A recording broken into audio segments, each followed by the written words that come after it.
When it comes to sin, many Muslims carry beliefs that are not fully accurate. Some think all sins come from Shaytan. Some believe they've gone too far to return. Others feel safe because everyone else does it. These beliefs may seem small, but they shape how we view Allah, how we view ourselves, and how we move forward. In this video, we'll walk through 4 common misconceptions about sins, gently but clearly. This video is for everyone, I assure you. First misconception: all sins are from Shaytan. You've heard it before. It's Shaytan that makes us sin. Shaytan made me do it. That's one of the most common misconceptions we hold as humans, that Shaytan caused it all. But is that really true? The answer is no. Let's use a very good practical example. Think about Ramadan. The devils are chained during the holy month, yet people still fall into sin. To know why, it is crucial to know something important about Shaytan. Shaytan understands humans well and knows how the human system functions. So what he does is simply manipulate your system. So he doesn't just whisper, he programs you. He hacks your system, conditions your nerves, trains your desires until you run on autopilot. I'm going to reveal Shaytan techniques to you that people don't understand. Shaytan uses FNA. F for familiarize, N for normalize, A for autopilot or automate. How does he use this FNA? Simply put, he makes you get familiar with bad things, then he proceeds to make you start seeing it as a normal thing till you start running on sin mode.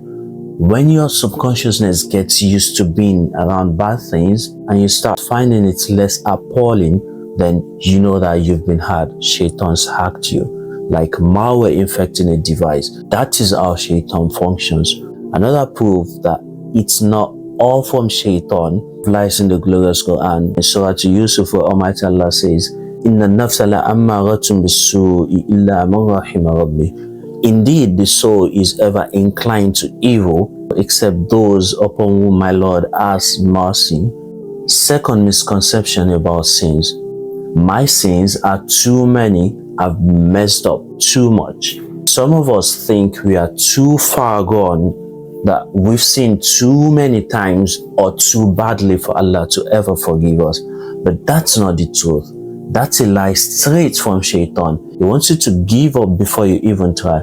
There are numerous proofs from the Qur'an and Hadith that no matter how many times or how badly you've sinned, if you turn back to Allah, He will forgive you. Allah says in Surah Az-Zumar, قُلْ يَا عِبَادِيَ الَّذِينَ أَسْرَفُوا عَلَىٰ أَنفُسِهِمْ لَا تَقْنَطُوا مِنْ رَحْمَةِ اللَّهِ إِنَّ اللَّهَ يَغْفِرُ الذُّنُوبَ جَمِيعًا إِنَّهُ هُوَ الْغَفُورُ الرَّحِيمُ. O my servants who have wronged their souls, do not despair in the mercy of Allah.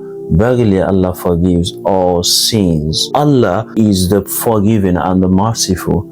This and other verses from the glorious Quran and prophetic sayings proves that Allah loves those who repent. It costs Him nothing to forgive. He doesn't get tired of forgiving, where the one who get tired of repenting. The Prophet, peace be upon him, said, the one who repents from a sin is like the one who have never sinned. At-ta'ibu min adh-dhanbi kaman la dhanba lah. And in the Hadith al-Qudsi, Allah said, Ya ibna Adam, law balagat dhunubuka anana as-sama'i thumma astaghfartani ghafartu lak. O son of Adam, even if your sins were to reach the sky, but you return to me, I will forgive you. That's Almighty Allah for you, the ever-loving. Allah can erase your sins in a moment, in a flash. Even shirk, the gravest sin, is forgiven if you sincerely repent before death. So what's stopping you? The third misconception: everyone around me does it, so let me do it. It's easy to feel safe when you're not the only one committing an act. Or at times you think it can't be that bad if everyone's doing it.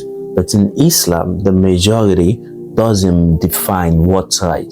Truth is not a popularity contest. The Quran stated many instances where majority of people are wrong, and you must remember, you will stand alone on the day of judgment. Allah tells you in 8 different verses in the Quran. La taziru waziratun wizra ukhra. No soul shall bear the burden of another. That means your friends won't be there to explain for you. Your family won't carry or share your mistakes. The crowd won't matter when you stand alone before Allah. You and you alone will be held accountable. So you must pray for strength, remain disciplined, keep righteous company, ask Allah to help you resist temptations. Don't follow the crowd. The fourth misconception about sins: all sins are the same. Really? Some people say sin is sin. There's no big or small. But Islam doesn't treat all sins equally. There are levels to sin, and Allah made it crystal clear in 3 different surahs and 3 different verses in the glorious Quran. There's a reason why shirk, taking innocent lives, cutting family ties are constantly mentioned with warnings in the Quran and Hadith. These are called major sins for a reason. Avoid all sins, but know that some drag you down faster than others. Your approach to repentance and seeking Allah's forgiveness for major sins and minor sins are not also the same. And the fact is that all sins, major or minor, have grades and level of severity. For final reflection, mistakes are part of being human, but what matters most is how we respond to them. Islam doesn't expect perfection, no. Far from it. Allah never expects you to be perfect. He only wants you to try your best. And Allah's door is open to anyone who sincerely turns back. So no matter where you are today, don't lose hope. Don't let guilt freeze you. And don't let the crowd pull you off track. Allah sees your effort. He knows your struggles. And He never tires of welcoming you back. Allah forgive our past, guide our steps, and make our hearts firm on the truth. Feel free to like, share with someone who needs it, and leave a comment. May Allah guide and forgive all of us. Amen.